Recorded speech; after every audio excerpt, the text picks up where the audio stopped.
احسن وقت تشتري فيه عربيه هو دلوقتي، خصومات قويه جدا وعروض صيانه حصريه، ده غير ان الدولار هيغلى والسعر هيعلى، فانجز بسرعه. بنسمع الكلام ده دلوقتي وفي كل وقت، ده غير ان لا في خبير مالي ولا اقتصادي ولا محلل سياسي يقدر يجزم ان في نزول او طلوع للاسعار. انا عارف انها جت معاك صدفه مرتين ثلاثه، بس مش في كل مره. من اكتر من 3 شهور في الفيديو ده وضحت لك ان التوكيلات هي اللي بتصنع الازمه، وانهم اول ساعه في الحرب وقفوا بيع تماما لحد ما حسبوا حساباتهم بالدولار عند اعلى نقطه وحطوا السعر الرسمي بالاعلى، والباقي زودوه اوفر برايس بطريقه غير رسميه. وعايز اقول لك بقى ان اصلا الدول المتضرره الاكبر اللي هي دول مجلس التعاون ما زودتش الاسعار من وقت الحرب لحد النهارده، فطلعوا قالوا لك ان تكلفه الشحن اتضاعفت وهي السبب الحقيقي في زياده سعر العربيه. فقلت لك في الفيديو ده ان دي اشتغاله كبيره، وان سعر الشحن ما اثرش على سعر العربيه الا بحاجه طفيفه جدا ولا تتخطى ال 2 3%. والدليل على كده يا عزيزي ان سعر الشحن دلوقتي ارخص من سعر الشحن في وقتها وهم بينزلوا. طب هم بيعملوا معانا كده ليه؟ جدعانه مثلا؟ وعشان ما ننساش شهر 4 بقى عملت لك الفيديو ده وقلت لك ان هم بيطبقوا مبدأ لزوجة الاسعار. يعني ايه؟ يعني ال 300 400 الف جنيه اللي طلعوهم في ساعه هينزلوهم في سنه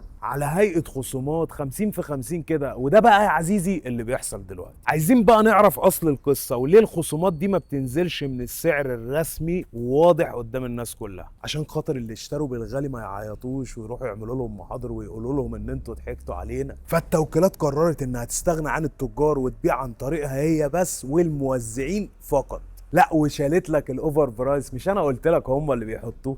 طب بقى العربية اللي كان سعرها قبل الأزمة مليون جنيه ودلوقتي سعرها مليون 400، فبتبيعها بمليون 400 قسط على سنتين من غير فوائد. وفي الحقيقة يا عزيزي إن هي مش من غير فوائد ولا حاجة، هي أصلا محطوط عليها فوائد أكتر من اللي أنت ممكن تاخدها في العادي. أما في الواقع أنا شايف التسعير قبل الأزمة وبعد الأزمة مبالغ فيه، وإن كل اللي بيحصل ده خدع تسويقية وعروض وهمية فقط.